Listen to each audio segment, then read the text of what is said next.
Hi, and welcome to Bluewave's webinar series, The Current. This webinar series is designed to provide the latest information on trends, IT trends specifically, and the technologies that we use to help solve business challenges every day. Today, we're exploring the latest trends around vendor sprawl and the convergence of network and security. We invited Matt King, who is the Director of Managed Services at Crown Castle.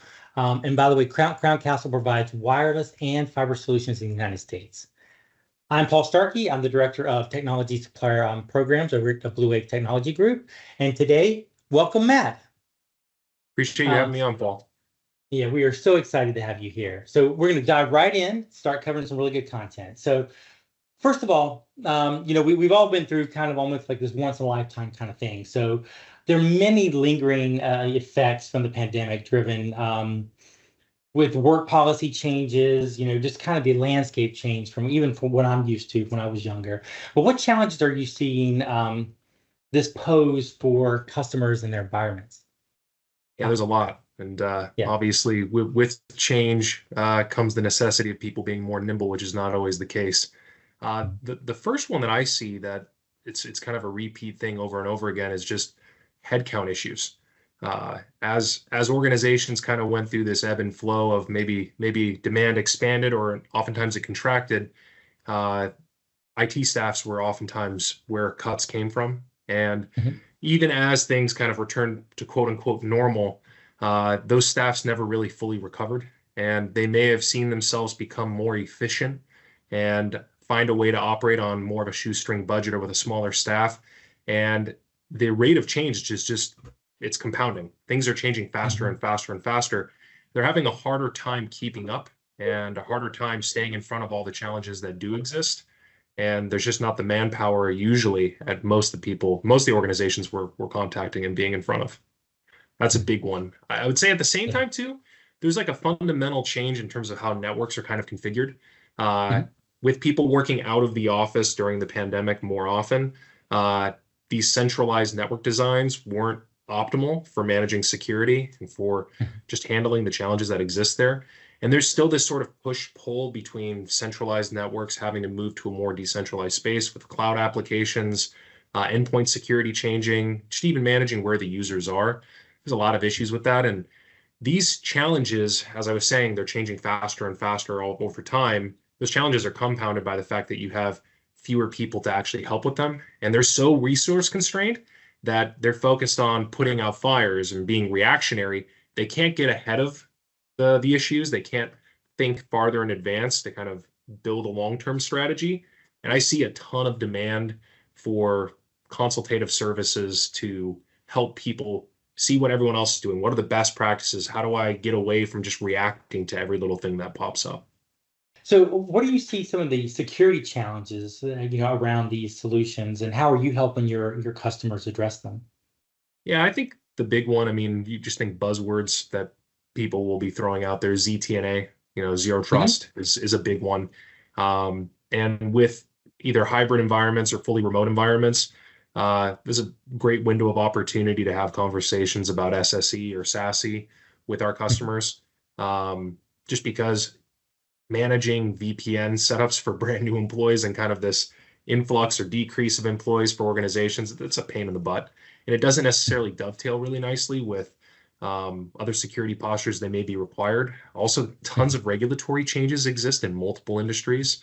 You look at some of the DoD requirements for healthcare if they're working with public healthcare, or you look at finance and endpoint requirements. There's just a ton in the last year that's changed, and all of these requirements mean new tools to try to adopt these postures that are required.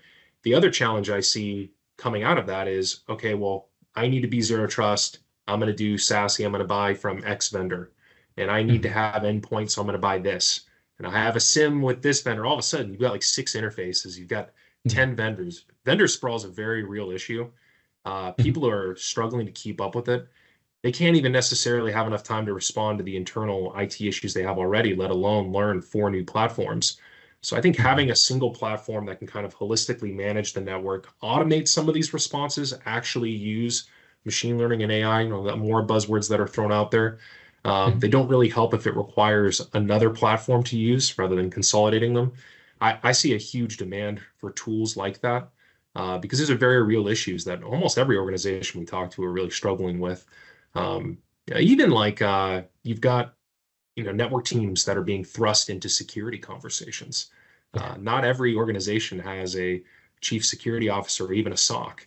And asking IT staffs that manage hardware and set up firewalls to figure out how to ingest log files into a SIM and automate responses, like that's a huge ask. And trying to hire people to come in for security, incredibly difficult. They make a lot of money. It's a big expense, and the turnover rate is massive. Like people don't stick around because it's a pretty brutal job.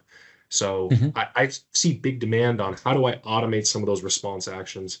How do I offload some of these security functions, because the liability of me trying to self-manage that, it's not worth the impact to my job security if I'm a network administrator or a security administrator for an organization. So I see big demands for automation, for outsourcing, and for kind of unifying tools into a single interface.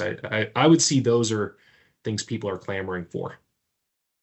No, I agree. And you actually touched on this earlier, but the if you're having to spend all your time focused on keeping the lights on, you're not able to make those more strategic, decisions and be able to kind of, how do I help my organization grow and advance? So that was a good point you had earlier. What else do you see as far as changing in the future that was going to impact buying habits of your customers? Yeah, I think the point I touched on briefly earlier, the difficulty in hiring, I think that will continue to get worse. The difficulty with hiring top end talent is very real, and the risk of human error and self-managing SOC is only going to get more difficult. The attacks are becoming more sophisticated, and oftentimes a lot of the attacks that are really, you see in the headlines, it's not something that's incredibly complex or some crazy thing.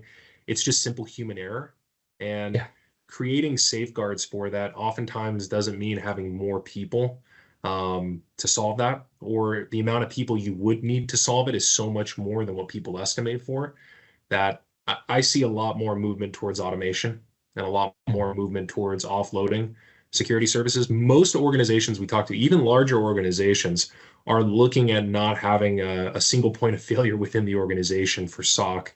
So I think that's a big one. I think there'll be further decentralization of networks as well. That may sound like, well, yeah, of course, everything's moving to the cloud. It has been for a decade. I get that, but there's still very big, expensive IT organizations within industries like healthcare that are still not fully decentralized. They're still have centralized networks. They're still hosting PACs and some of their EHR stuff on, self-run servers. I see more of that moving to the cloud, and there's a trickle-down impact, because they can't have that in their own environment. They're not filtering all their traffic through a centralized firewall. They've got external users at different sites. To stick with the healthcare example, there's massive consolidation in that industry. They're bringing in health clinics and different sites.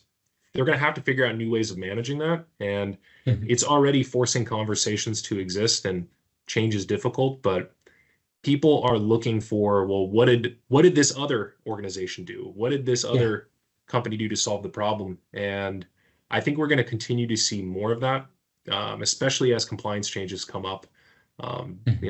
For public sector, K through 12, you have the cybersecurity fund that's going on right now to provide services for cybersecurity for the first time.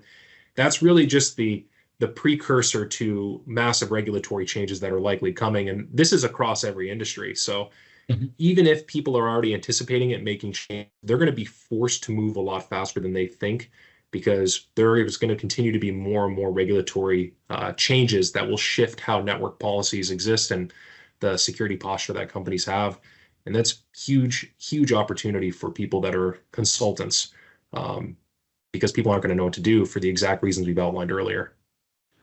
Well, Matt, thank you so much for joining us today. A lot of great information. We sincerely appreciate your time. Thank you. Thanks, Paul. Thanks for having me. Hey, and thank you for watching. Have a great day.